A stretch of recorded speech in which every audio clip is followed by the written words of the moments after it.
오늘 무엇을 향할지라는 주제로 말씀을 나누겠습니다. 우리 한번 잠깐 기도하겠습니다. 거룩하신 하나님, 우리에게 말씀 주시기를 원합니다. 각 사람의 상황과 삶의 배경과 또 현재의 감정과 또 여러 가지 상태들이 있을 텐데 각자에게 맞게 하나님께서 말씀하시고 또 깨닫게 하시고, 그래서 우리가 기독교 신자로 이 땅을 살아가는 것이 더 마음 편하고 더 내가 원하는 것을 이루기 위한 그런 목적이 아니라 하나님께 내 삶을 온전히 내어드리고 하나님의 피조물로 하나님의 백성으로 이 땅을 넉넉히 살아낼 수 있게 되는 귀한 성도를 되도록 인도하시옵소서. 매번 말씀을 증거할 때마다 성령님 들리게 하시고 깨닫게 하시고 어찌할꼬 통회하며 자복하게 하시고 매일의 삶이 조정되고 그렇게 또 주 앞에 온전한 신자들로 회복되는 귀한 시간이 되게 하옵소서. 감사드리며 살아계신 예수님의 이름으로 기도합니다. 아멘. 기술력의 차이가 크지 않은 상태에서, 그러니까 실력이 비슷한 상태에서는 이미지가 중요합니다. 그러니까 이제 월등히 실력이 차이가 나면 이미지 이런 거 필요 없겠지만 거기서 거기일 때는 이미지, 기업의 이미지 또는 홍보에 의해서 좌우가 됩니다. 그래서 요즘에는 기술력을 키우는 일에도 집중을 해야 되지만 동시에 디자인이나 기업 이미지에도 거대한 돈을 많이 투자합니다. 예를 들어서 KTNG 같은 경우는 담배 만드는 회사인데 이거 이제 광고하거나 이런 거 보면 담배 만드는 회사인지 알아볼 수가 없습니다. 워낙 포장을 잘해서 사회적으로 좋은 일을 하는 회사인 것처럼 이미지를 바꿔버렸습니다. 담배는 사람 죽이는 건데요, 그 회사의 광고를 보면 자기들이 사람 죽이는 담배를 만드는 회사다, 이런 광고가, 이런 이미지가 전혀 아닙니다. 광고 하나 잘 만드니까 멋진 회사처럼 인식이 되는 거죠. 한동안 대부업체들, 이 회사들도 사실 엄청 무서운 회사들이거든요. 엄청나게 비싼 이자 받으면서 돈 빌려주고 또 돈 못 갚으면 가서 또 돈 무섭게 받아내는 그런 아주 무서운 회사들인데 스포츠팀 만들고 광고 그럴듯하게 하고 그러니까 좋은 회사처럼 이제 보입니다. 이미지가 그렇게 중요하죠. 그게 이제 압살롬인데요. 오늘 본문은 압살롬의 반역이 싹트기 시작하는 본문인데 압살롬이 반역을 준비하면서 본인은 아니었다고 말할 수도 있어요. 근데 그건 그렇게 중요하지 않습니다. 성경이 보는 압살롬인데 압살롬은 반역을 준비하면서 했던 일이 바로 그겁니다. 이미지 메이킹입니다. 우리는 압살롬이 왜 반역했는지 어떻게 해서 이렇게 됐는지 사실 잘 모릅니다. 왜냐하면 성경에 잘 안 나옵니다. 그게 잘 보시면 성경은 그런 것들에 별 관심이 없습니다. 이게 이제 아주 재밌는 건데요, 우리는 모든 것에서 원인을 찾는 거에 익숙하거든요. 원인을 찾고 그 사람이 그럴 수밖에 없었구나, 공감해주고 이런 거가 되게 중요하다고 생각하는데 성경은 그렇지 않습니다. 압살롬이 왜 그럴 수밖에 없었는지, 왜 어떻게 반역을 할 수밖에 없었는지, 그래서 어떤 과정으로 그런 일을 했는지, 다른 사람들은 왜 압살롬에게 동조했는지, 이런 거에 대해서 성경은 전혀 관심을 갖지 않아요. 여러분, 우리가 잘 생각하셔야 됩니다. 우리가 관심 갖는 게 그런 부분이라 그러면 지금 틀린 겁니다. 성경이 무엇에 관심을 갖는지를 우리가 알아야 됩니다. 다만 이 일 속에서 성경이 보여주려는 건 다윗입니다. 다윗의 어떠함을 우리에게 보여주는 것을 통해서 하나님의 어떠하심을 우리에게 이제 보여주려고 하는 게 압살롬의 그 반역 사건에 대한 성경의 그 시선인데, 우리는 자주 여전히 그가 왜 그렇게 행했는가를 말하면서 이해해주고 공감해주는데 에너지를 쏟으려고 합니다. 결론은 그는 그럴 수밖에 없었다, 이건데요, 성경은 그것에 관심이 없습니다. 성경은 뭐에 관심이 있냐? 딱 하나인데 그가 하나님을 믿는 자였는지 아닌지, 여기에만 관심이 있습니다. 이게 어떤 분들을 들을 땐 잔인하게 들리실 수도 있는데 어쩔 수 없어요. 성경이 하나님이 우리를 보실 때 어떻게 보시는지가 정말 너무 중요한데요, 그가 신자인지 아닌지입니다. 물론 합리적인 추측은 가능하죠. 압살롬은 7년 전에 있었던 여동생의 강간 사건에 대해서 아버지 다윗이 아무런 책망도 하지 않은 것 때문에 자기가 형을 죽였다고 생각합니다. 자기도 나쁜 짓을 했지만 그럴 수밖에 없었다는 말을 하고 싶은 겁니다. 우리가 잘 아는 것처럼 요셉의 형들도 똑같아요. 요셉의 형들이 요셉을 구덩이에 쳐넣고 이스마엘 상인에게 파는데, 그때도 자기들 입장에서는 팔 수밖에 없었던 거죠. 아버지 야곱은 채색 옷을 입히고 싸고 돌고, 요셉은 또 잘난 척쟁이고 막 그러다 보니까 요셉을 팔아 넘길 수밖에 없었다. 이게 형들의 항변인데, 그건 우리가 생각할 때 뭐 그 말이 되나? 이렇게 생각하잖아요. 근데 또 형들 입장에 있는 사람들은 그 이해가 되거든요. 그러니까 중요한 건 그들이 뭐라고 말하는지가 아니라 성경이 보낸 그에 대한 시선, 신자냐 아니냐. 여러분, 성경은 그걸 가장 중요하게 여겨요. 그런데 압살롬이 자기 입장에서 난 이럴 수밖에 없었다라고 얘기하는 거, 자기가 저지른 죄악을 누구한테 뒤집어 씌웁니까? 아버지 다윗이 뭐라고 말하지 않았기 때문에 자기가 그렇게 할 수밖에 없었다. 자기가 죽여놓고 아버지가 이래서 죽였다. 여러분, 압살롬은 피해의식으로 가득한 사람이었습니다. 그러니까 늘 억울하고 다 다른 사람 때문에 내 인생이 이렇게 된 것 같다는 마음을 가지는 거죠. 그게 야곱이었습니다. 최근에 우리가 이제 요셉의 스토리를 보고 있는데, 아침 경건회 때 거기 야곱이 나오죠. 베냐민을 데리고 와라, 요셉이 이야기하니까 야곱이 화를 내면, 오늘 아침 본문이었나요? 어제 본문이었나요? 화를 내죠. 니네 왜 막내 동생이 있다 그래가지고 그 막내 동생까지 이제 어렵게 하냐, 이렇게 이제 화를 내는데요. 늘 주변에서 어떤 원인들을 찾는 거죠. 그게 지금 심리학의 특징이에요. 늘 주변에서 찾고 다른 사람이 어떻게 했고, 하여튼 그분들과의 대화를 들어보면 늘 그 얘기예요. 늘 누가 어떻게 했고, 그래서 내가 이렇게 할 수밖에 없었고. 근데 사실은 성경은 그렇게 말하지 않거든요. 근데 그게 압살롬입니다. 그 모든 일이 아버지 다윗의 무능함 때문에 일어난 일이라고 생각한 거죠. 자기가 3년 동안 유배를 다녀와서도 2년 동안 만나주지 않은 다윗이 너무 원망스러운 겁니다. 그런데 지난주에 살폈던 것처럼 압살롬은 얼굴이 아주 잘생겼습니다. 발바닥에서부터 정수리까지 완전한 사람처럼 묘사가 되어 있기 때문에 사람들에게 늘 호감을 주는 인상이었고, 그렇게 사람들이 주변에 모인다고 생각하니까 점점 더 교만해지기 시작하는 거죠. 그런데 우리가 잘 아는 것처럼 교만은 패망의 선봉입니다. 하나님이 살아계십니다. 까불면 안 되죠. 사람들이 나에게 좀 잘해주고 좀 사람들이 붙는 것 같아서 오버하면 안 됩니다. 우리가 늘 그렇습니다. 조그만 사람들이 어떻게 하면 조그만 사람들이 모여들면, 그러면 마치 내가 뭐라도 된 것처럼 그렇게 스스로가 하나님이 되는 때가 너무 많습니다. 그래서 이제 어떤 전에 하지 않았던 어떤 말들을 하기 시작하는 거죠. 새로운 어떤 것들이 들어가는 건데, 사실 그때 우리는 두려움으로 하나님 앞에 다시 서야 합니다. 사람들이 우리를 주목하고 우리를 칭찬한다면 그 순간은 반드시 우리는 두려움으로 하나님 앞에 다시 서야 합니다. 왜냐하면 그 순간은 조심해야 되는 순간이기 때문입니다. 늘 겸손해야 되고, 그것도 성경적 겸손이 우리 안에 꽉 들어차 있어야 합니다. 압살롬은 그게 안 됐습니다. 하나님의 사람이 아니라는 증거가 될 수 있겠죠. 그래서 자기 절제가 아닌 자기 세력을 만드는 데 더 집중합니다. 여러분, 늘 말씀을 드렸고 앞으로도 말씀을 드리겠지만, 하나님 나라 관점에서 볼 때 세력을 만드는 일은 가장 악한 일입니다. 하나님은 단 한 번도 세력을 만들어서 하나님의 일을 이루신 적이 없습니다. 그래서 지금도 서울광장에서 기독교라는 이름으로 모여서 세력 형성을 하겠다는 건 굉장히 비성경적이고 어쩌면 반성경적인 태도입니다. 우리나라 기독교가 그런 모습들을 자주 보이는데요, 그건 매우 위험한 일입니다. 하나님 나라의 방식이 아니기 때문입니다. 갈라디아서에서 그걸 당짓는 일이라고 표현하는데 가장 나쁜 일입니다. 그래서 내가 어떤 생각을 가지고 있으면 다른 사람에게 전화해서 혹시 집사님도 같은 생각이지? 왜 그래?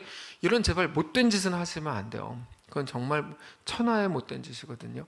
그거는 같이 죽는 일이기 때문에 어떤 불만이 있으면 그냥 혼자 불만을 느끼셔야지 막 동조하게 하고 옆 사람을 막 이렇게, 그거는 아주 못된 일입니다. 그게 압살롬의 잘못이었는데, 압살롬은 사람들을 자기의 편으로 모으기 위해서 이미지 메이킹을 시작합니다. 오늘 본문에 나오는 압살롬의 모든 모습들은 이미지 메이킹의 방법이었는데요, 그는 1절처럼 행합니다. 먼저 1절인데 그 후에 압살롬이 자기를 위하여 병거와 말들을 준비하고 호위병 50명을 그 앞에 세웠다. 압살롬은 항상 말을 탄 채로 50명의 호위병을 거느리고 매일 사람들 앞에서 시위를 했습니다. 50명의 호위병. 네. 이 시대에 50명의 호위병을 거느리는 것은 왕자나 왕위 계승자의 신분을 과시하는 모습이었습니다. 자기가 왕위 계승자인가요? 그렇지 않거든요. 나중에 이제 아도니아가 같은 일을 하게 되는데 보여주고 싶은 거죠. 내가 누구야? 이거를 하여튼 보여주고 싶은 거야. 내가 누구야? 이게 이제 가장 위험한 생각이죠. 내가 누구야? 네. 이거를 막 써놓고 싶어서 안달이 난 거야. 근데 남들이 잘 안 알아주는 것 같거든요. 그러니까 어떻게 해야 되지? 하여튼 막 여기저기다가 자기 이름을 막 계속 내고 싶은 거죠. 막 알려주고 싶어서 어쩔 줄 모르는 거야. 여러분 자꾸 이름 내려고 하지 마십시오. 어딘가에다가 자꾸만 내 이름을 넣으려고 하지 마세요. 그 마음이 하나님 앞에서 얼마나 무서운 일인지를 알아야 됩니다. 아니, 세상 다 그렇게 하는 거 아닙니까? 다 그렇게 하죠. 그러니까 세상이 그렇게 하는 거예요. 남들 다 그렇게 한다 그래서 우리가 그렇게 할 이유가 전혀 없습니다. 내가 누구인지가 중요하지 그걸 알리는 게 뭐가 중요합니까? 특별히 하나님이 나를 어떻게 보시는가가 중요하지 누구 이게 왜 중요하겠습니까? 압살롬의 마음이 우리에게도 너무 자주 있는 거죠. 압살롬은 그렇게 말을 타고 호위병을 거느리고 다녔는데, 그러니까 압살롬이 등장하면 막 수십 명이 와야 되니까 드러날 수밖에 없죠. 근데 압살롬을 보면서 모든 백성들이 와, 압살롬 이렇게 생각했어요. 엄청나게 인정받았거든요. 얼굴 잘생겼죠, 머리 길죠, 멋있죠, 남자답죠, 신사적이죠. 좋은 건 다 갖다 붙여도 되는 그런 사람이었습니다. 압살롬이 그거를 노린 겁니다. 근데 중요한 건 뭐냐면 하나님은 압살롬에게 관심 자체가 없으셨다는 사실이에요. 하나님은 별 신경을 안 쓰십니다. 그러면 하나님께 나아가서 하나님이 나를 신경 안 쓰시면 나를 좀 보십시오. 나에게 주의 얼굴을 비춰주십시오 라고 해야 되는데, 압살롬은 하나님이 워낙 보이지 않으니까 백성들은 신경을 써도 하나님은 신경을 쓰지 않았습니다. 이름이 드러나는 일은 하지만 드러나지 않으면 억울해서 견디지 못하는 겁니다. 그러면서 압살롬은 이렇게 행합니다. 2절입니다. 압살롬이 일찍 일어나 성문길 곁에 서서 어떤 사람이든지 송사가 있어 왕에게 재판을 청하러 올 때 그 사람을 불러 이르되 너는 어느 성읍 사람이냐 하니 그 사람의 대답이 종은 이스라엘 아무 지파에 속하였나이다 하면 압살롬이 그에게 이르기를 보라, 너의 일이 옳고 바르지만 너의 송사를 들을 사람을 왕께서 세우지 아니하셨다 하고, 또 압살롬이 이르기를 내가 이 땅에서 재판관이 되고 누구든지 송사나 재판할 일이 있어 내게로 오는 자에게 내가 정의 베풀기를 원하노라. 압살롬은 매일 아침마다 일찍 성문 옆에 서 있었대요. 좋은 모습이죠. 좋은 모습이잖아요. 성문 옆에 아침 일찍 왕에게 재판을 요청하려고 성으로 오는 사람들을 만나주려고. 얼마나 좋고 인자하고 좋아요. 사람들의 사연을 다 들어줘요. 멋있지 않아요? 키도 크고 얼굴 잘생기고 머리도 길고 약간 곱슬인데다가 하여튼 멋있는데 그런 사람이 자기 얘기를 막 다 들어줘. 아, 그러셨어요? 다 들어줘. 안 됐습니다. 진짜 당신 입장이 딱하네요. 당신의 사연을 왕이 들어야 되는데 안타깝습니다. 왕은 당신을 만날 만큼 한가롭지 않은가 봅니다. 되게 좀 그렇지 않아요? 막 이렇게 얘기를 해요. 그러면서 대신 내가 들어줄 테니까 나한테 맡기세요. 이렇게 얘기해요.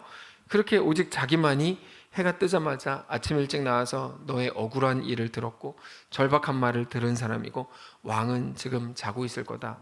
앞에 첫자를 붙여야죠. 그렇게 자고 있을 거다라고 말하고 싶은 겁니다. 그러다가 5절이 하이라이트예요. 5절 보시면 사람이 가까이 와서 너무 감사하니까 압살롬에게 절하려고 하면 압살롬이 손을 딱 펴가지고 그 사람을 붙들어요. 그리고는 그에게 입을 맞추고 안아줘요. 왕도 안 들어준다는데 압살롬이 들어주니까 너무 고마운 거죠. 완전히 뿅 가는 거예요. 네, 뿅 가는 겁니다. 압살롬에게 절을 하려는 순간 아닙니다. 일어나세요. 저에게 절을 하지 마세요. 다만 힘내세요. 딱 이렇게 한마디 하는 거죠. 이 사람들은 뿅 가죠. 6절. 이스라엘 무리 중에 왕께 재판을 청하러 오는 자들마다 압살롬의 행함이 이와 같아서 이스라엘 사람들의 마음을 압살롬이 훔치니라. 잘 생각해 보시면 사람들이 압살롬을 정말 엄청 좋아했을 겁니다. 자기 마음을 알아주고 막 친절하고 멋있고 인기가 급상승했겠죠. 가끔 저한테도 그런 걸 요구하는 분들이 계시더라고요. 목사님 왜 더 이해해 주지 못해요? 뭐 이런 거. 아니면 최근에 들은 거 축복 설교를 좀 해주세요. 좀 품어주세요. 근데 여러분, 목회자, 설교자는 그런 역할이 아닙니다. 제가 이제 가만히 생각을 해봤는데 우선순위가 틀렸어요. 하나님의 마음을 알고 하나님의 말씀을 전하는 게 제 일인 거지. 사실 축복 설교라는 게 그래요. 제가 이제 수요 예배 때 말씀을 드리겠는데 축복 설교를 해야 복 받는 게 아니거든요. 근데 아마 많은 분들이 오해하시나 봐요. 하나님 앞에 온전히 서서 있는 게 복된 일이에요. 근데 이거를 아주 왜 그렇게 생각하는지 모르겠어요. 축복 설교를 해야 복 받는다고 이상하게 생각하는데 그렇지 않습니다. 당장 돈 많이 버는 게 복된 일인지 아닌지는 우리는 알 수 없습니다. 그러나 예수 잘 믿는 건 분명히 복된 일이죠. 근데 부자 되는 게 복된 일이라고 생각하고 그런 말씀을 전해달라 그러면 저는 그런 사이비 같은 짓을 할 수가 없습니다. 정말로 그럴 수가 없습니다. 중요한 건 압살롬이 한 일에 대해서 성경이 뭐라고 표현하는가 하는 건데요. 거짓 선지자, 그 다음에 선지자 다 말씀을 드렸잖아요. 거짓 선지자는 예레미야 시대 때 다 뭐라 그럽니까? 복 받을 거다. 니네 잘 될 거다. 힘을 합쳐서 바벨론이랑 싸워라. 하나님이 너희와 함께 하셔서 승리를 주실 거다. 늘 그런 소리 하거든요. 근데 예레미야는 뭐라 그럽니까? 끌려가라. 니네 신앙생활 잘못하지 않았냐? 하나님한테 혼나는 건 당연하다. 거기 가서 회개하고 돌아와라. 거기서도 우리가 살 수 있다. 믿음이 있으면 거기서 살 수 있다. 이렇게 얘기하는 게 이제 예레미야죠. 물론 그러다가 이제 다 처절하게 죽었는데 하여튼 그런 거죠. 성경이 압살롬에 대해서 뭐라고 말합니까? 성경은 사람들이 압살롬을 좋아했다라고 얘기하지 않고 압살롬이 사람들의 마음을 훔쳤다고 표현합니다. 그게 6절 마지막 부분인가요? 이스라엘 사람의 마음을 압살롬이 훔쳤다. 이렇게 분명하게 말하죠. 훔쳤다는 게 무슨 의미입니까? 원래 자기의 것이 아니었다는 거거든요. 그건 하나님을 향해야 되는 마음이었고 사실은 다윗을 향해야 되는 마음이었는데요. 그거를 압살롬이 훔친 거예요. 압살롬에 대한 성경의 표현은 아주 진실하고 직설적입니다. 하나님은 그가 어떤 사람인지를 잘 아셨기 때문입니다. 자, 그러면 이렇게 생각할 수 있겠죠. 상식적으로 이게 뭐가 문제인가? 오히려 다윗이 그렇게 했어야 되는 거 아닌가? 말 그대로 백성들에게 잘해준 거고 다른 사람들보다 더 열심히 백성을 섬긴 건데 그렇잖아요. 다윗 자기가 그럼 성문 앞에 아침 일찍 나와서 얘기를 들어주지 자기는 안 하고 압살롬이 한 거 아닙니까? 압살롬이 잘한 거잖아요. 이게 무슨 큰 잘못이라고 성경은 이렇게까지 압살롬에 대해 뭐라고 말하는가 생각할 수 있습니다. 근데 말 그대로 이거는 이미지 메이킹일 뿐이었기 때문이고 압살롬은 당연히 자기 진심으로 행한 일들이라고 얘기하겠죠. 그 순간에는 진심이었을 거예요. 아마 저는 그렇게 생각해요. 진심이었을 것 같아요. 근데 여러분 우리가 늘 잘 생각하셔야 되는 게 이건데 하나님께서 보실 때 압살롬의 마음이 진심인지 아닌지는 중요하지 않습니다. 이게 이제 아주 중요합니다. 진심인지 아닌지는 중요하지 않아요. 그가 아무리 자기 진심으로 했어도 그건 자기를 위해서 잠깐 백성들을 속이고 있었던 것이라는 게 성경의 판단입니다. 그럼 뭐 어떻게 하라는 걸까? 여기 아주 중요한 게 하나 있는데요. 사람들은 진심이냐 아니냐를 매우 중요하게 여기지만 압살롬이 했어야 되는 일은 백성들에게 친절하게 잘해주는 게 아니고 하나님께 더 가까이 나아가는 것이었습니다. 그게 진실함이라는 겁니다. 여러분 잘 기억하셔야 되는데 진심이 아니라 진실함이 중요한데요. 압살롬은 사람들의 마음과 사람들의 인정을 받기 위해서 사람들을 향하고 있었기 때문에 그거를 쇼라고 말하는 거야. 보여준다는 의미죠. 세상에서도 잘 보면 사람들에게 친절하게 대하고 나이스하게 대하면 인기가 올라갑니다. 그래서 큰 교회들에서 늘 하는 게 뭐냐면 장로 되려면 반드시 주차장 봉사를 해야 된다. 이런 얘기가 이제 큰 교회들에서 항상 도는 거야. 여러분 주차장 봉사할 때 저분은 저렇게 뭐 예를 들면 뭐 기업에서 높은 분인데 저기서 이런 걸 하고 계시네. 이렇게 이제 만든다는 그런 거거든요. 뭐 우리를 말하는 게 아닙니다. 근데 그거는 정확히 말하면 성도의 방식이 아니에요. 성도의 방식은 뭐냐면 하나님을 온전히 섬김으로 그 섬김과 충성이 자연스럽게 사람들에게까지 이어지는 거지, 사람을 향한 친절과 섬김 자체가 성도의 방식일 수 없다는 겁니다. 다시 읽어드릴게요. 성도의 방식은 하나님을 온전히 섬김으로 그 섬김과 충성과 순종이 자연스럽게 사람들에게 이어지는 거지, 그러니까 하나님께 순종한 결과로 사람들에게 친절하게 돼야 되는 거지, 사람을 향한 친절과 섬김 자체가 성도의 방식일 수 없다는 거죠. 우리가 친절하다면 그건 오직 하나님을 향한 충성과 순종의 결과로 나와야 되는 거지, 교회면은 친절한 게 당연하지, 이 교회는 이렇게 사랑이 없어, 이거는 말이 안 되는 소리라는 건 거죠. 네. 오늘 말씀의 제목이 이제 향하다인데요. 결국 지금 누구를 향하고 있는지가 가장 중요한 겁니다. 압살롬의 진짜 문제는 그가 뭐 얼마나 친절하냐, 불친절하냐 이 문제가 아니었습니다. 그가 지금 사람을 향하고 있었다는 게 문제였습니다. 그게 압살롬이 생각하는 하나님 나라였기 때문입니다. 이제 굉장히 중요한 부분으로 들어가는데, 늘 말씀드리지만 하나님 나라는 내가 좋게 생각하고 내가 옳게 생각하고 최소한 교회라면 이래야지라고 말할 만한, 나는 옳은 말을 해, 그러니까 내 말을 너는 따라주기만 해 라는 식의 방식은 하나님 나라일 수가 없습니다. 그거는 자기가 생각하는 옳음이니까 자기 나라인 거죠. 여러분 이것 너무 당연한 건데요, 잘 이해하셔야 돼요. 내가 옳다고 생각하는 것 자기 나라지, 그게 어떻게 하나님 나라예요? 하나님 나라는 뭡니까? 내가 내 옳음으로 만드는 게 아니고 내가 죽는 걸로만 만들어지는 나라거든요. 늘 말씀드리잖아요. 하나님 나라의 핵심은 통치권인데요, 통치권은 내가 하나님 앞에 엎드리는 거거든요. 거기에 어떻게 나의 옳음이 나오냐고요. 이게 아무리 생각해도 옳지 않아요. 좋아요. 그럼 죽을 기회 아닙니까? 순종할 기회고 충성할 기회 아닙니까? 하나님 나라가 우리 속에 세워질 기회인 거죠. 이게 어떻게 옳은 겁니까? 뭐 쓱내는 거는 여러분, 그건 하나님 나라로 가지 말자는 것과 같은 거라니까요. 그러므로 지금 내가 죽는 방식이라면 맞지만, 내가 죽는 방식이 아님에도 불구하고 내가 아무리 생각해도 옳은 그것을 주장하고 있으시다면 그거는 지금 당신이 하나님 나라를 거부하고 있는 거예요. 그거는 아닌 겁니다. 누가복음 18장을 보면 바리새인의 기도와 세리의 기도가 나옵니다. 누가복음 18장 10절에 이렇게 되어 있어요. 두 사람이 기도하러 성전에 올라가니 하나는 바리새인이요 하나는 세리라. 바리새인은 서서 따로 기도하여 이르되, 하나님이여, 나는 다른 사람들 곧 토색 불의 간음을 하는 자들과 같지 않고 이 세리와도 같지 아니함을 감사하나이다. 나는 일에 2번씩 금식하고 또 소득의 11조를 드리나이다 하고, 세리는 멀리 서서 감히 눈을 들어 하늘을 쳐다보지도 못하고 다만 가슴을 치며 이르되, 하나님이여, 나를 불쌍히 여기소서, 나는 죄인이로소이다 하였느니라. 내가 너희에게 이르노니 이에 저 바리새인이 아니고 이 사람이 의롭다 하심을 받고 그의 집으로 내려갔느니라. 무릇 자기를 높이는 자는 낮아지고 자기를 낮추는 자는 높아지리라. 누가 봐도 바리새인은 잘못한 게 없습니다. 바리새인이 잘못한 게 뭐가 있어요? 얼마나 잘했습니까? 토색, 불의, 간음을 하지 않았고 일주일에 뭐 금식을 2번이나 하고 신앙적으로 흠잡을 데가 없습니다. 율법적으로 1년에 한 번만 하면 되는 금식을 일주일에 2번이니까 52 곱하기 104번이니까 104배를 더한 거거든요. 금식을 율법보다. 얼마나 훌륭합니까? 근데 중요한 게 뭐냐면 그런 게 중요한 게 아닌 거야. 중요한 건 압살롬과 똑같아요. 압살롬이 얼마나 친절하고 진심으로 했다고 쳐도 얼마나 막 사람들에게 나이스하게 하고 부드럽게 하고, 이 문제가 아니라 압살롬의 문제가 뭐라 그랬죠? 하나님을 향한 충성과 순종의 결과로 그런 게 이어지면 오케이, 좋다.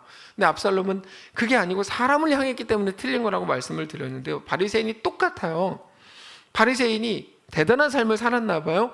근데 기도를 누구한테 합니까? 기도는 당연히 하나님한테 하는 거죠. 근데 11절을 보면 서서 따로 기도한답니다. 왜 그럴까요?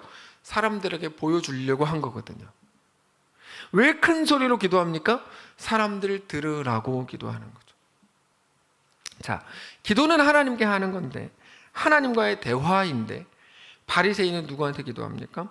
사람들에게 보이려고, 사람들에게 들려주려고 기도하죠? 결국에 사람에게 하는 거예요. 그러니까 기도가 아니고 쇼죠. 그래서 사실 9절을 보면 이 말씀을 누구에게 주신 건지가 나오는데, 누가복음 18장 9절에 또 자기를 의롭다고 믿고 다른 사람을 멸시하는 자들에게 비유를 말씀하시는 겁니다. 자기를 의롭다고 믿고 다른 사람을 멸시하는 그들은 하나님을 섬긴 게 아니었던 거죠. 다른 사람을 멸시하는 것이 중요한 게 아니고 자기를 의롭다고 믿었던 게 중요한 겁니다. 그러면 보여주기 위한 신앙을 하게 됩니다. 사람들에게 보이려고 신앙생활을 하시면 안 됩니다. 신앙생활은 오직 하나님 앞에서 하시는 겁니다. 그래서 우리는 이번 주에 또 직분자를 위한 투표를 하게 될 텐데, 사실은 여러 가지 늘 말씀을 드렸지만 제일 중요한 기준은 예배 참석입니다. 이거에 대해서는 절대로 타협이 있을 수가 없습니다. 많은 분들이 직분자가 되기 전에는 예배 참석하시다가 직분자가 된 이후에는 이제 예배 참석하지 않으시는데, 그거에 대해서 제가 뭐라 그러겠어요? 우리 박탈합시다, 다시 투표합시다, 어떻게 그럴 수는 없잖아요. 다만 예배 생활과 헌금 생활과 개인 경건 생활, 그리고 나서 사람들과의 관계를 보는 거죠. 순서가 그렇게 되는 거예요. 사람들과 얼마나 친한가는 절대로 기준이 되어서는 안 돼요. 특별히 그런 일은 없겠죠? 우리 교회에서 저 사람이 경상도 사람이냐 전라도 사람이냐 이런 걸로 투표 확인만 해봐요. 아주 그냥 그럴 일은 없겠지만, 입장 사람이래 없겠죠, 그런 사람이. 하여튼 그런 식으로 확인만 해봐요, 우리. 그거는 말이 안 되는 건 거예요. 그거는 말이 안 되는 거. 한 번이라도 그런 식으로 투표하시는 분은 제발 회개하세요. 그냥 나 들으라 그러는, 맞아, 당신 들으라 그러니까 회개하시라고. 그렇게 하지 마시고 하나님 앞에 온전히 서야죠, 온전히. 근데 바리새인들과 비교해 보면 세리는 도덕적으로나 신앙적으로 조금 부족하게 보일 수 있습니다. 근데 세리는 부족하게 보일 수 있죠. 근데 중요한 게 뭐냐면 13절입니다. 세리는 멀리 서서 구석에서 감히 하늘을 쳐다보지도 못하고 다만 가슴을 치면서 나를 불쌍히 여기십시오, 나는 죄인입니다. 여러분, 이 얘기를 옆에 있는 사람이 들었다고 생각해 보세요. 그럼 어떻게 생각할까요? 저런 죄인을 봤네, 이렇게 생각할 거 아니에요.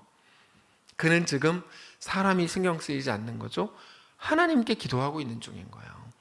하나님께 나아가서 이렇게 고백하는 거죠. 정작 하나님 앞에서의 나의 모습을 조정하고 새롭게 하고, 그렇게 하나님 앞에서의 우리의 모습을 만들어 가야 되는데, 당장 자기에게 이익이 되는 것 같은 그런 사람들 앞에서만 보여주기 쇼를 하고 있으니까 영적으로 심각한 문제가 되는 거죠.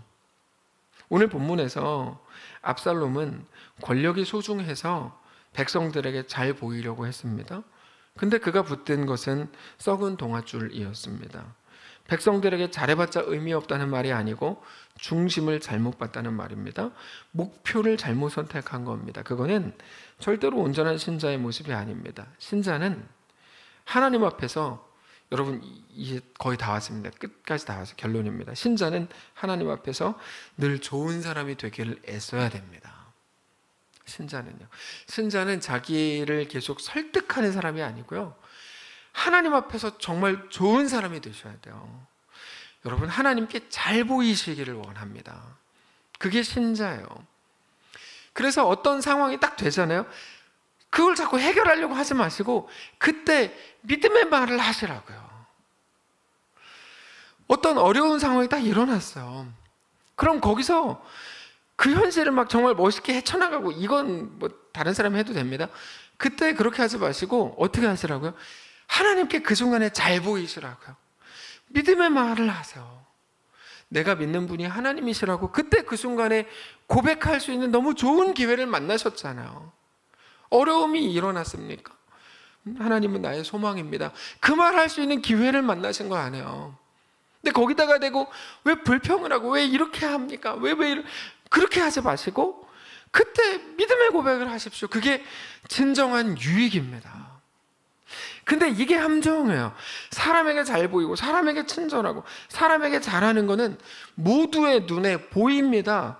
그래서 쉬워요. 뭐가 쉽냐면 칭찬받기에 너무 쉬워요. 그런데 하나님 앞에서 잘 보이는 거는 눈에 보이지 않아요. 하나님은 보이지 않으니까. 그러니까 칭찬받지 못할 수 있어요. 당장의 피드백이 오지 않을 수 있어요.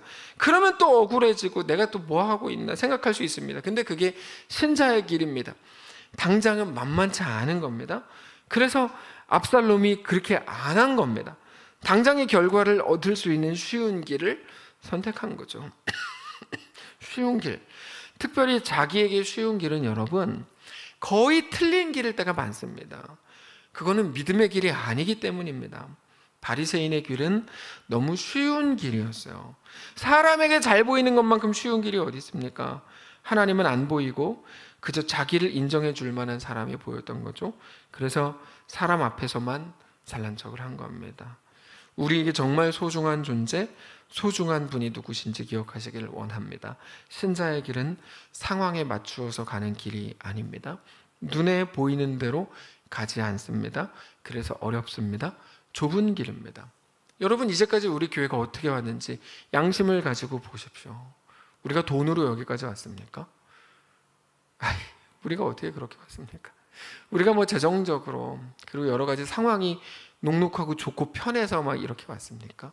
아니잖아요. 매 순간 하나님의 도우심이 있었고 하나님의 은혜가 있었고 하나님의 역사하심 때문에 이렇게 온 거예요. 누가 잘해서 이렇게 온 거 아닙니다. 그러므로 뭐 하자는 겁니까? 지금 동일한 하나님의 역사를 구하시고요, 하나님 앞에 동일하게 엎드리십시오.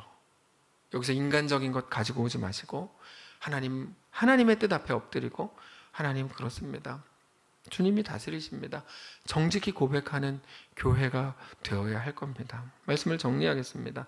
사랑하는 성도 여러분, 하나님 앞에서 제발 좋은 사람이 되십시오. 하나님께 충성하는 사람이 되십시오. 하나님이 우리의 전부이신 것을 알고 믿으십시오. 그래서 매일 이게 진짠가? 왜 이렇게 힘들지? 이 생각을 하면서 걷게 될지도 모릅니다. 근데 그래서 기도하게 되고, 그래서 말씀으로 확인하게 되고, 그렇게 주께 더 향하게 되는 겁니다. 근데 그렇게 하나님께 충성하고 순종한 결과로 사람을 사랑하게 되는 거죠.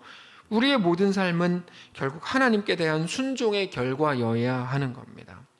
사랑하는 성도 여러분, 날이 너무 추워졌습니다. 이제 내일이면 2022년 마지막 한 달이 시작되겠죠. 그 시간들 속에서 눈에 보이는 모든 상황이나 권력이나 자존심이나 내 이익이 아니라 더 소중한, 영원히 우리와 함께 할 하나님 앞에 온전히 서실 수 있기를 원합니다. 그렇게 영원을 아는 자로 거룩하게 서는 성도들 되시기를 주님 이름으로 축복합니다. 기도하겠습니다. 하나님의 은혜 앞에 서기를 원합니다. 하나님 앞에 정말 사랑받는 자들 되고 싶습니다. 하나님께 진짜 잘 보이고 싶기를 원합니다. 근데 언젠가부터 그게 사라졌습니다. 사람들에게 잘 보이고 싶어 합니다. 내 이름이 나오는 곳을 막 찾아다니기 시작했습니다. 기독교가 이상해졌습니다. 사람들이 자기 이름을 내기 시작했고, 그게 당연하다고, 남들 다 그렇게 하잖아요 라고 이야기하는 시대가 됐습니다. 참 슬픈 시대고 흑암의 시대입니다.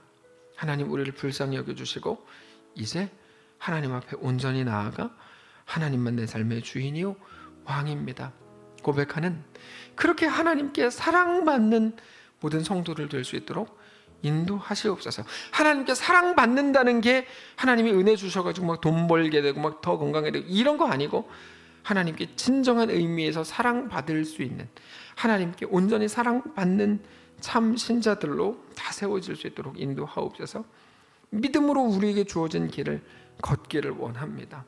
머리 써서 쉬운 길로 만들려고 했던 모든 습관을 이제 멈추게 하시고, 정확하게 십자가의 길을 걸으신 예수 그리스도를 바라보면서 우리 역시 한 걸음 한 걸음을 쉽게 가지 않고 정확하게 하나님을 기쁘시게 하고 또 하나님께 충성하고 순종하는 방식으로 우리의 삶을 온전히 걸어내는, 살아내는 모든 성도들, 특별히 생일을 맞이한 사랑하는 입장제일교회가 되도록 주님 인도하시옵소서.